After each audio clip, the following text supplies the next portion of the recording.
नमस्कार, मैं हरकेश पुंज। दोस्तों, 100% मतदान, राष्ट्र हित में मतदान। दोस्तों, पहला चरण निकल गया है। मतदान प्रतिशत बहुत कम रह गया है। आप में से जो लोग वोटिंग बूथ तक नहीं पहुंचे या नहीं पहुंचते हैं, उसका खामियाजा पूरे राष्ट्र को भुगतना पड़ता है। जब 100% मतदान ही ना हो तो कैसे परिभाषित होगी लोकतंत्र की परिभाषा। दोस्तों, आपको बता दें कि चुनाव करवाना कोई बच्चों का खेल नहीं है। भारी भरकम खर्चा होता है चुनाव पर। भारत देश में 7 चरणों में 2024 के लोकसभा चुनाव होने वाले हैं। 19 अप्रैल से शुरू हो चुके चुनावों का ये पहला चरण निकल गया है। देश में चुनाव करवाने का काम चुनाव आयोग को सौंपा जाता है। इस बार देश भर में 96.8 करोड़ से ज्यादा लोग वोट देने वाले हैं। हालांकि लोकतंत्र का सबसे बड़ा पर्व मनाना आसान और सस्ता नहीं होता है। इतने बड़े पैमाने पर चुनाव करवाने में काफी लागत आती है। ये लागत पिछले कुछ दशकों में तेजी से बढ़ी है। आजादी के बाद 1951-52 के चुनावों के दौरान अपने शुरुआती चरण में भारत में चुनाव करवाने में करीब 10.5 करोड़ रुपए की लागत आई थी, जबकि 1957 के चुनावों में लागत में थोड़ी गिरावट देखी गई थी। लेकिन उसके बाद के सभी चुनावों में इस लागत में बढ़ोतरी देखी गई और खर्चे भी काफी बढ़े हैं। दिनों दिन महंगी होती जा रही चुनावी प्रक्रिया की आप नजर डालें तो फर्स्ट पोल की रिपोर्ट के अनुसार 2019 में लोकसभा चुनावों में लगभग 50 करोड़ रुपए की लागत आई थी, जो 2014 के चुनावों के दौरान खर्च किए गए 3870 करोड़ रुपए से काफी ज्यादा थी। ओपन सीक्रेट ऑर्गेनाइजेशन के आंकड़ों के अनुसार यह लागत 2016 के अमेरिकी राष्ट्रपति चुनाव के दौरान खर्च किए गए लगभग $6.5 बिलियन से काफी ज्यादा है। इससे पता चलता है कि चुनाव कितना महंगा है।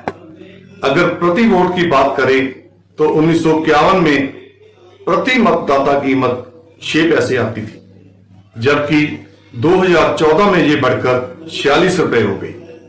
चुनावी अभियानों से जुड़े खर्चे लगातार बढ़ रहे हैं। इस वृद्धि के लिए असंख्य कारण जिम्मेदार हैं, जिनमें सोशल मीडिया का बढ़ता प्रभाव और राजनीतिक अभियानों की बढ़ती मांगे शामिल हैं। इसमें इलेक्ट्रॉनिक वोटिंग मशीनों की खरीद का खर्चा, प्रशासनिक लागत, जिसमें अधिकारियों के लिए प्रशासनिक ट्रेनिंग सेशन और जागरूकता अभियान शामिल हैं। इतना ही नहीं बल्कि चुनाव आयोग के आदेश के मुताबिक जिन अधिकारियों की ड्यूटी चुनावी प्रक्रिया को सुविधाजनक बनाने में होती है, उन्हें प्रतिदिन 350 रुपए और मतदान अधिकारियों को 250 रुपए मिलते हैं। लोकसभा चुनाव कराने की लागत केंद्र और राज्य सरकारों दोनों वहन करते हैं। यहां केंद्र लोकसभा चुनावों का पूरा खर्च वहन करता है, वहीं विधानसभा चुनावों का खर्चा पूरी तरह से संबंधित राज्य सरकारें वहन करती हैं। हालांकि एक साथ चुनाव कराने के मामले में वित्तीय जिम्मेदारी केंद्र और राज्य सरकारों के बीच समान रूप से बढ़ जाती है। 2024 लोकसभा चुनाव 7 चरणों में होने वाले हैं। समापन 4 जून के परिणामों की घोषणा के साथ होने वाला है। घोषणा और वोटों की गिनती सहित कुल 82 दिनों की चुनावी प्रक्रिया के साथ 2024 लोकसभा चुनाव भारत के लोकतांत्रिक इतिहास में सबसे लंबे समय तक चलने वाले चुनाव हैं। इन चुनावों में 8.4 करोड़ पुरुष और 8.23 करोड़ महिला वोटर हैं।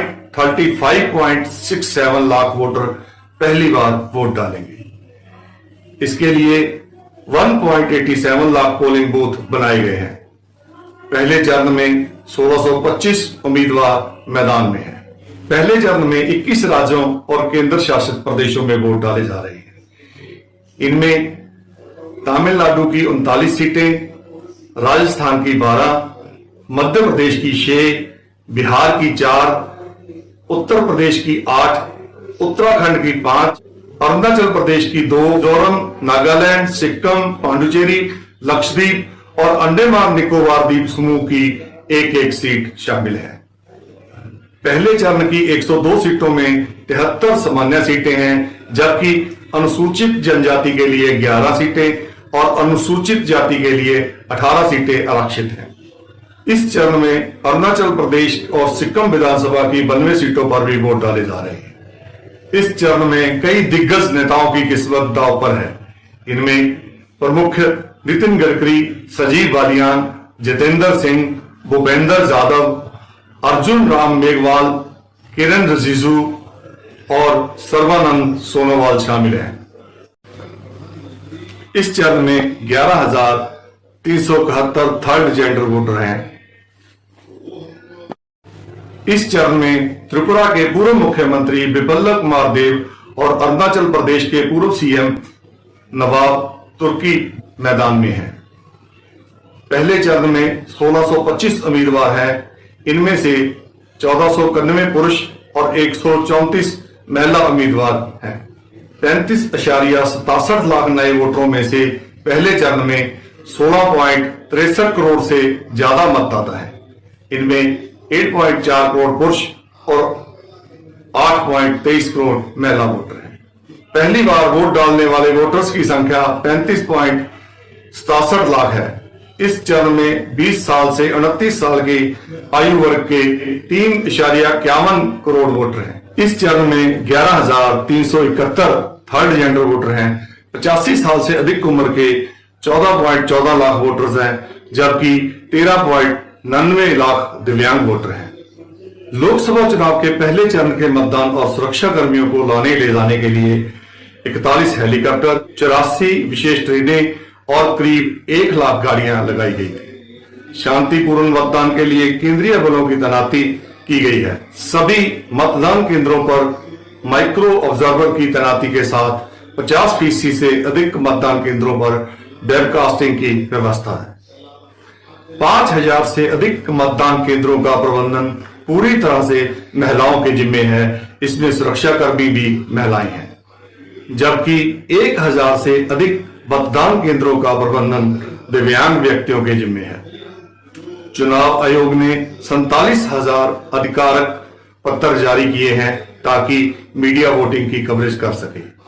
इंटरनेशनल मीडिया को भी सुविधा दी गई है।